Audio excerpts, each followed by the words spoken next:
बिस्मिल्लाहिर्रहमानिर्रहीम। अस्सलाम वालेकुम। चाइना के एम्बेसडर का इंतकाल हो गया है इसराइल के शहर तिल अवीव में।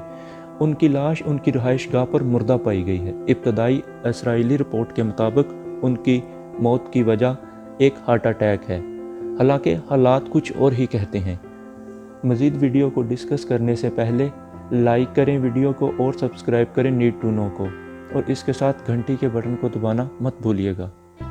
जो चीज़ें दिखाई जा रही हैं हालात इनके बिल्कुल बरअक्स हैं। जैसा कि कुछ दिन पहले माइक पोम्पियो ने इसराइल का दौरा किया और ये दौरा सिर्फ एक दिन का था, लेकिन बाद में ये दौरा तवील होता गया और 3 दिन तक चला गया।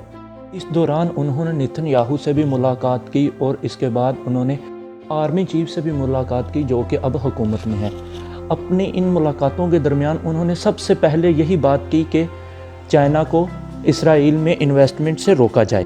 उनका कहना था कि हम इनको सिक्योरिटी रीज़न समझते हैं, इसराइल के लिए ही और अमेरिका के लिए भी। पोर्ट पर इसकी सबसे बड़ी वजह यह है कि हाइफा पोर्ट पर जो इसराइल और चाइना के दरमियान मुआहदा हुआ है, इसके तहत चाइना की एक company Shanghai international port group को 25 साल के लिए काम करने का वर्क परमिट मिला है, जिसके तहत अमेरिका ने यह बयान दिया है कि चाइना इसराइल के पानी पर कब्ज़ा जमाएगा और इसको 25 साल तक इस्तेमाल करेगा।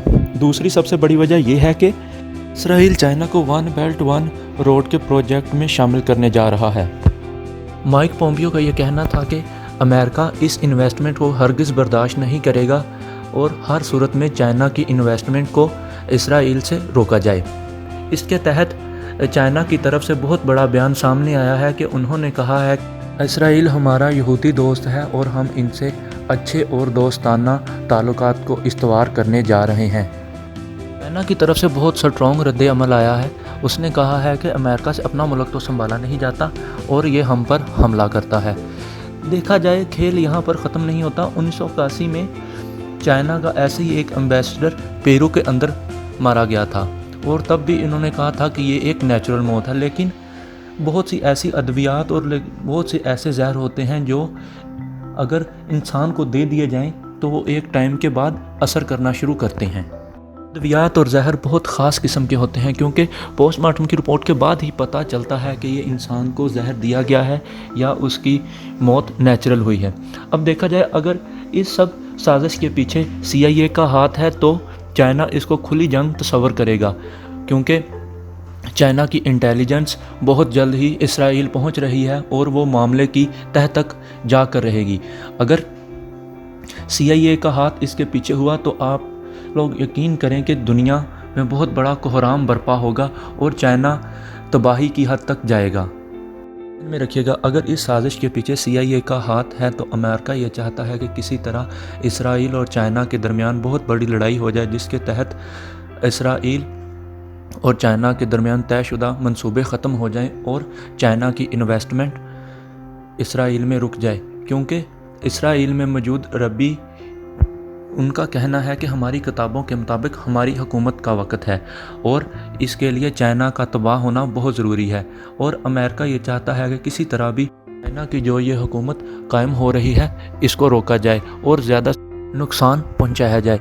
लेकिन चाइना इन चीज़ों को लाइटली नहीं लेता, क्योंकि चाइना की इंटेलिजेंस इसराइल पहुंच रही है और वो मामले की तह तक पहुंच के रहेगी और जाना जाएगा कि इस घिनौनी साजिश के पीछे किन हुकूमतों का हाथ है। बिल्कुल इसी तरह आज से कुछ अरसा पहले तुर्की के अंदर रशिया का एक एम्बेसडर मारा गया, लेकिन उस वक़्त रशिया ने बगैर सोचे समझे CIA पर इल्ज़ाम लगाया, हालांकि वो सबके सामने मारा गया था। चाइना बिल्कुल इस तरह नहीं करेगा, वो मामले की तह तक पहुँचेगा और फिर देखेगा कि क्या करना है। अगर देखा जाए तो ये तैनाती बहुत अहम थी, क्योंकि इस एम्बेसडर की तैनाती उन दिनों हुई जब चाइना के अंदर कोरोना पीक पर था। इससे पहले ये एम्बेसडर काफ़ी सारे बयानात इसराइल के ख़िलाफ़ दे चुका है। इससे पहले ये एम्बेसडर इनमें अपनी खिदमात सर अंजाम दे रहा था और मंथ में इसकी तैनाती इसराइल होती है। अगर मामले की कड़ी से कड़ी मिलाकर देखा जाए तो उसी शख्स की मौत क्यों वाक़या हुई जो इसराइल के ख़िलाफ़ बयानात देता था। डियोवे 57 साला एक एम्बेसडर था जिसकी फैमिली ने ابھی اسرائیل میں شفٹ ہونا تھا۔ چائنا ایک خوددار ملک ہے اور وہ اپنے ایمبیسڈر کو انصاف پہنچانے کے لیے ہر حد تک جائے گا۔ دیکھا جائے کسی حد تک امریکہ اور چائنا کے درمیان اختلافات بڑھتے ہی چلے جا رہے ہیں۔ اگر کرونا کے حالات کی طرف دیکھا جائے، امریکہ کا یہ کہنا تھا کہ چائنا نے اموات کے اعداد و شمار کو دوسرے ممالک تک درست طریقے کے ساتھ نہیں پہنچایا ہے، جس کے تحت چائنا میں ہوئی اموات کی تعداد بہت زیادہ ہے، لیکن چائنا نے اس کو چھپایا ہے۔ دونوں ممالک کسی حد تک ایک دوسرے پر الزام لگا رہے ہیں۔ بہرحال اس سب کا نتیجہ کیا نکلتا ہے یہ تو چائنا کی انٹیلیجنس رپورٹ آنے کے بعد ہی پتہ چلے گا۔ دوستو، نیڈ ٹو نو کو سبسکرائب کیجئے، ویڈیو کو لائک اور شیئر کیجئے اور کمنٹ سیکشن میں اپنی رائے دینا مت بھولیے۔ شکریہ۔